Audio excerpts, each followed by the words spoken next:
Hey there, welcome to 2E ADHD. I'm Joel, and I am documenting how my life is shaped by constraint and hope. It's been a rough couple weeks. 2 weeks ago, my wife was away for a little while and had to be completely out of contact for a couple days. And I just completely lost the plot.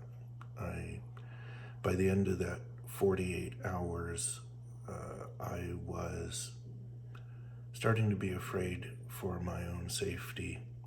But before I could make myself call the crisis hotline, I fell asleep. And when I woke up, I felt like I could deal with it. She'd be coming home later that morning. It's the first time since we've been together, 23 years, that I've gone 48 hours without talking to her. I believe it's the first time I've ever gone 24 hours without talking to her. And it revealed some severe separation anxiety. Before this experience, she'd go shopping. She left the house for all kinds of errands.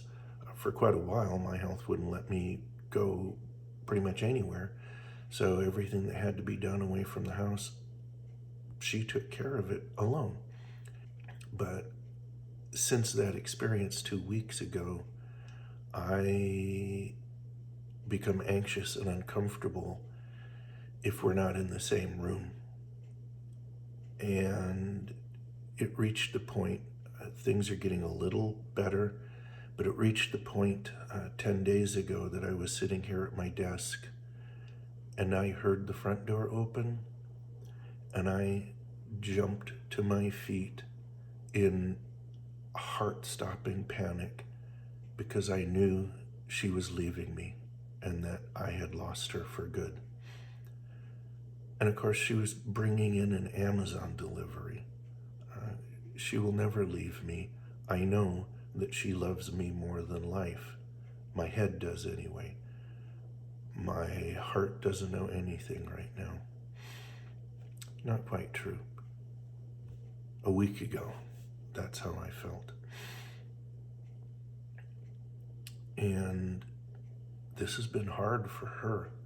It's been excruciating for me, but it's been hard for her because I just completely fell apart. We spent 2 hours or more every single morning for a solid week, talking and crying, and not happy crying about how joyful our life was. I was hurting so much, and when she got home, I was so lost that emotionally I assaulted her.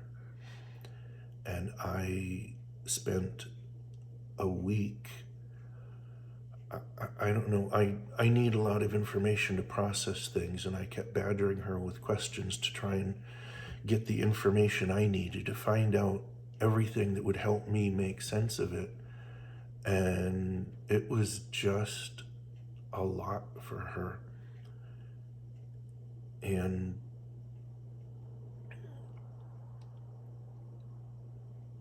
I know that I have probably always been like this. This didn't cause it. Separation anxiety almost always happens because you didn't form real attachments as a child. And unfortunately,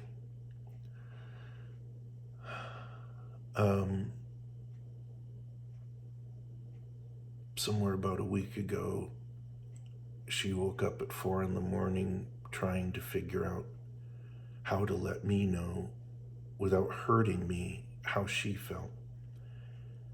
And I don't know that she's ever written a story in her life, but she lives with someone who's written 15 or 16 books and a couple hundred songs. So she's heard stories. And she wrote a short story that maybe I'll share someday that fundamentally altered my perception of myself. That's not hyperbole. I have always struggled to believe that I'm worthy of love, and it has always hurt her that she knows I struggle to truly believe that she loves me. In my head, I know it, but it always feels a little too good to be true, and like, why would I get that? And that story changed that. Every time she says, I love you, even in the most expected context, she's saying goodnight at night, or whenever you normally say I love you to someone you love, it goes straight to my heart and I feel it. And I've never had that before. So that's a good thing that came out of this. And she is the kind of person that when things are resolved, the past is the past. I doubt that she will ever. Things are, from all of that, resolved. There's more to do. But for her, I truly believe she'll never think about those things again, because that's who she is. The past is the past, let it go. Eyes forward. The hard part is how I'm going to have to cope with this, because she cannot live with me stuck to her hip for the rest of our lives. It's not healthy. If you really want to drive someone away, cling to them.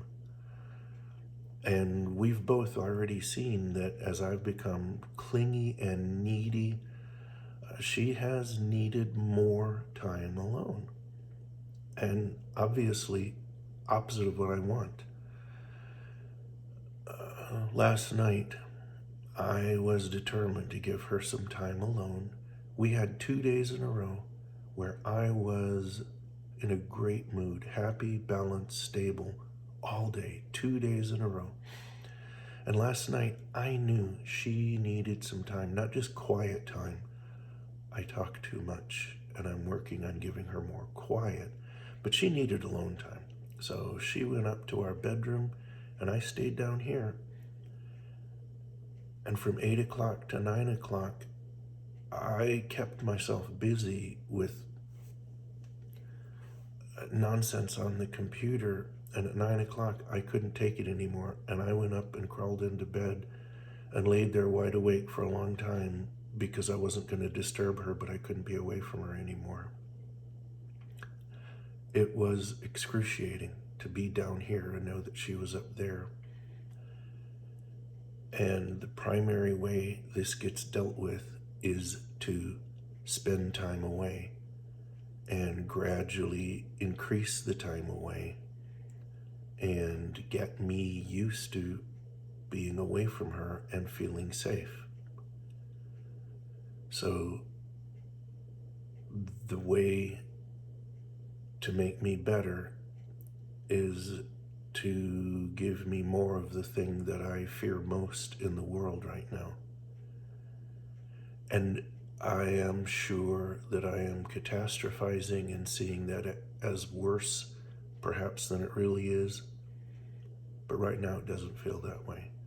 Right now it feels like the path ahead for probably a couple of years is the extreme distress, anxiety, and sadness of more time away from her in order to help me be okay with her being away.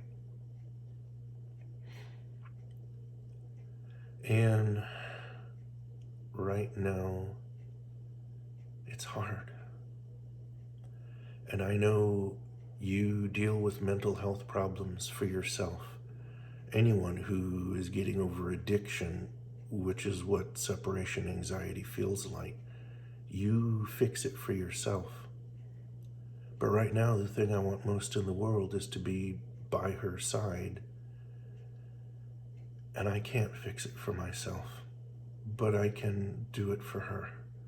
So for now, until I can think more clearly, I will be going through whatever I have to go through so she can have peace, so I'm not actively pushing her away. And eventually, I will have enough clarity to do this for me. I hope you are well.